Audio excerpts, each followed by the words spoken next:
Welcome to Politics News Wolf US channel. You can support us by subscribing. Since the Russia-Ukraine war began in February 2022, speculation has been spreading about the possibility of China attacking Taiwan. Several U.S. and Taiwanese officials, including U.S. Secretary of State Anthony Blinken and Taiwanese Foreign Minister Joseph Wu, have expressed concern about China's enhanced military capabilities and the possibility of China invading Taiwan as early as 2025 or 2027. However, while the world's attention is turned to the Taiwan Strait, the simultaneous developments in the South China Sea show that the possibility of the sea being a flashpoint should not be ignored. So in this video, we will give you an insight into the tensions in the South China Sea and the possibilities that tensions will bring. War game exercises conducted by U.S. strategists concluded that the cost of war in the Taiwan Strait would be high for all parties, taking into account the possibility of the USA and its allies such as Japan and Australia being involved in such a conflict. The study concludes that Beijing's economic cost will be significant. This will be an important factor influencing China's decision-making when it comes to Taiwan. The dynamics in the South China Sea are different from the Taiwan Strait. Unlike the Taiwan Strait, a conflict in the South China Sea may not entail the occupation of the sovereign land territory of a rival. Claiming state, the source of the conflict is territorial claims made at sea that are not accepted and contested by other coastal states in the region. So why is the South China Sea so important? Conflicts in the South China Sea are not new.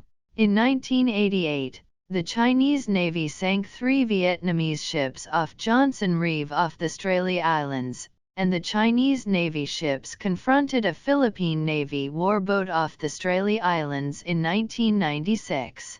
In 2011, a series of clashes took place after Manila protests at the Chinese Navy. Attacks on the Philippines' exclusive economic zones forced the Philippine research vessel to leave the area around Reed Bank. This was followed by a 2-month blockade between Chinese ships and the Philippine warship at Scarborough Shoal in the spring of 2012. These conflicts in the South China Sea have intensified since Xi Jinping took office in late 2012. And China's foreign policy has become more assertive. In 2014, Chinese and Vietnamese Coast Guard vessels collided after China attempted to set up an oil platform in contentious waters near the Paracel Island. In 2019, there was another dispute between China and Vietnam when China blocked Vietnamese support ships from accessing a drilling platform in Vietnamese sovereign waters. China has also taken similar actions blocking Malaysia's access to oil rigs in the South China Sea. There is a current pattern of conflict in the region, and based on these past experiences, a greater escalation in the future cannot be ruled out. The militarization of the South China Sea has also intensified since 2012. Not only has China built artificial islands in the South China Sea, it has also attempted to extensively militarize these islands. China has been militarizing the Paracel Islands, where it has deployed surface-to-air missiles and J-11 warplanes since 2014. A Chinese bomber landed on Paracels for the first time in 2018, followed by a similar militarization in the islands.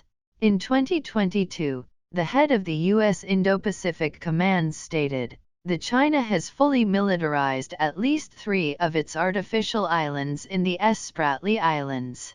Chain reports from the region also draw attention to the presence of anti-ship and anti-aircraft missile systems, as well as Chinese warplanes. Chinese naval militia ships are also becoming more and more active in the South China Sea. So are there any other players in the South China Sea besides China and the USA? Apart from China, Other actors also demonstrated their military prowess in the South China Sea. Indonesian Navy vessels closely follow Chinese Coast Guard vessels as they enter Indonesia's exclusive economic zones. The U.S. 7th Fleet operates in the South China Sea and frequently conducts free-roam operations, namely phone ops. The number of U.S. phone op exercises increased significantly during the Trump administration, and this continued under President Joe Biden.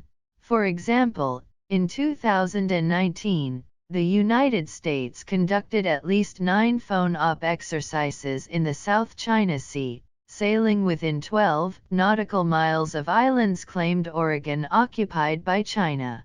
As one U.S. analyst noted, the increasing number of phone-up exercises increases the chances that the U.S. will one day enter war with China. Even unconventional powers such as India, which historically limited their activities to areas such as the Strait of Malacca, have joined the U.S. to conduct exercises in the South China Sea. This ever-increasing military presence has also increased the likelihood of accidents. For example, in 2018, the U.S. and Chinese destroyers were involved in a close engagement. In 2023, a Vietnamese ship came within 10 meters of a Chinese Coast Guard ship. The possibility of these close encounters being a catalyst for further escalation cannot be ruled out. The South China Sea is a crowded sea with significant military capabilities already available. Although the U.S. is actively involved in the South China Sea, its activities are primarily centered around FOB exercises. Unlike states bordering the South China Sea, the U.S. has no territorial claims. However, despite the fawn of exercises of the U.S. and its allies, China did not give up and its activities in the region continue. The phone op drills did not address the fishing dispute affecting Filipino fishermen. Vietnam and Malaysia continue to be targeted and harassed by China as China claims more resources in the region. At the same time, China continues to block other sovereign states from accessing resources on its territory. In reality, the phone op exercises and the U.S. invocation of international law did not resolve the underlying issues. As a result, other requesting countries continue to implement the measures they deem necessary. Despite China's threats, the risks escalate. Before Taiwan's President Tsai Ing-wen's trip to the USA and Central America, the harsh warnings made by China underline the threat posed to the security and stability of the island by intensifying Chinese pressure. But the warnings also highlighted the extent to which continued U.S. onshore semiconductor manufacturing efforts could paralyze Taiwan's economy at a critical time. Taiwan's security is based on 2 pillars: self-government and economic prosperity. The maintenance of de facto sovereignty is non-negotiable, which excludes any compromise that would appease China, at least under the current Chinese leadership. Even in the face of economic and diplomatic pressure, Taiwan is unlikely to give up its demographic system. Taiwan's dominance in semiconductor manufacturing is critical to its economic security. Taiwan currently produces more than 60% of the world's semiconductors and more than 90% of all high-end chips. But current U.S. efforts to promote domestic semiconductor production, as reflected in the $280 billion CHIPS and Science Act, threaten to undermine Taiwan's semiconductor manufacturing corporations' long-term competitiveness and seriously threaten the island's so-called Silicon Shield.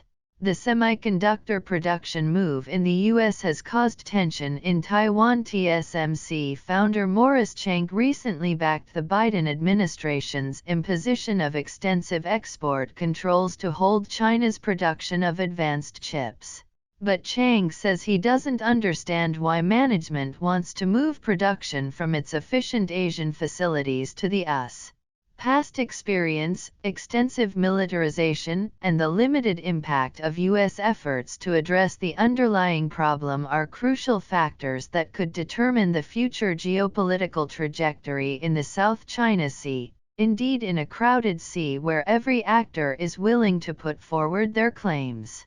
The current state of military presence and the history of armed conflicts seen so far imply that our collective eyes should not leave the ball in the South China Sea, and that escalation to full-scale conflict is highly likely. So what do you think about this subject? Please express your thoughts in the comments. Thank you for watching the video. We value your opinion. Please comment, share them with us, and thank you so much once again for watching this video. See you in my next video.